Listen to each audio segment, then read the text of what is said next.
এই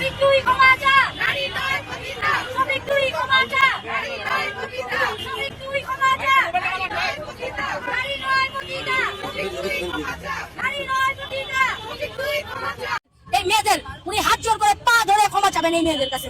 নেতা কর্মী উনি সহ সকলের এই মেয়েদের যাদেরকে উনি পতিতা বলে মানে সম্বোধন করেছেন, অসম্মান করেছেন, এই পতিতা ওয়ার্ডটা ব্যবহার করে উনি মেয়েদেরকে যে কলঙ্কের জায়গায় নিয়ে গেছে। বাল ছালের আলাপ দিতে আসবেন না। কোন নেতা দেশে আসলো, কোন বিদেশ থেকে নেত্রী পদত্যাগ করলো, কোন রাজনৈতিক দল কার সাথে জোটে গেল, কোন চলচ্চিত্র অভিনেতা কার সাথে বিবাহ বিচ্ছেদ হইলো, এইসব বাল ছালের আলাপ দিতে আসবেন। কয়েকদিন আগে বাংলাদেশের ইসলামিক দলের এক বড় নেতা তাকে সাংবাদিক প্রশ্ন করেছে, আচ্ছা আপনারা যদি ক্ষমতায় যান তাহলে কি সিনেমা, নাটক, গান বাজনা বন্ধ করে দেবেন?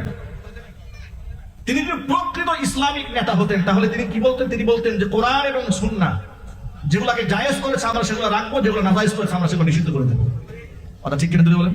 তিনি বলেন না না না, আমরা এগুলো বন্ধ করবো না। আবার জিজ্ঞেস করা হলো আরেকজন নেতাকে, আপনারা ক্ষমতায় গেলে মেয়েদেরকে বুরকা পড়তে বাধ্য করবেন? তিনি বললেন না না, আমরা বুরকা পড়তে বাধ্য করবো না, এটা ঐচ্ছিক ব্যাপার, যার খুশি পড়বে, যার খুশি পড়বে না। আমি অবাক হয়ে গেলাম, আপনি ধর্মীয় নেতা, আপনি বলে দিন কায়েম করবেন, এই আপনার দিনের বুঝ?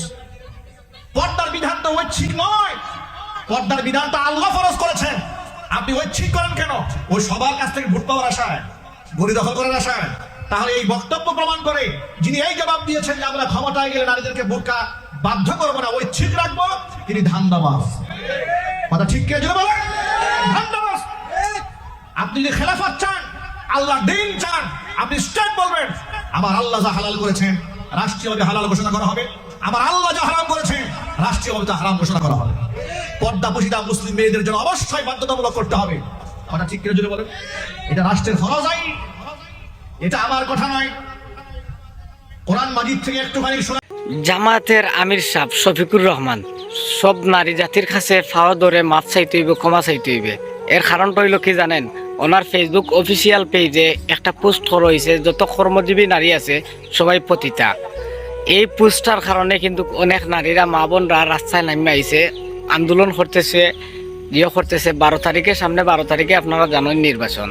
এখন আমার প্রশ্নটা হইল আপনাদের কাছে, যারা আন্দোলন করতেছেন আপনাদের কাছে, শফিকুর রহমান কি বুঝাই? আমার প্রশ্নটা হইল শফিকুর রহমান কি বুঝাই যে উনি কি বুঝেন না নিজের ফাওয়া কি ওনার নিজেই কুড়াল মারবে? এরকম কি হতে পারে? উনি আইসা বলছেন, শফিকুর রহমান আইসা বলছেন ওনার ফেসবুক পেজ হ্যাক করা হয়েছে, যে কারণে হ্যাক করার কারণে এরকম একটা পোস্ট করা হয়েছে।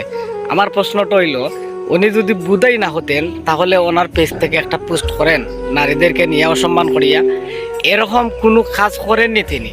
তো আসলে ফেসবুক পেজটা হ্যাক করা হয়েছে। আমি কিন্তু দলের পক্ষ নিয়ে কথা বলতেছি না। আপনারা আপনাদের বিবেকটা খাটাইয়া, জ্ঞান খাটাইয়া একটু চিন্তা করিয়া দেখবেন যে সামনে নির্বাচন রাখা এরকম পোস্ট, এরকম কথাবার্তা কি কোনো নেতা বলতে পারে?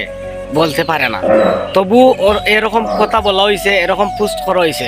এর কারণটা কি? এর মূল কারণটা আপনারা খুঁজে বার করেন, দেখবেন সবকিছুর সমাধান পেয়ে যাবেন। আর এরকম কোনো দলের নেতাই করতে পারে না।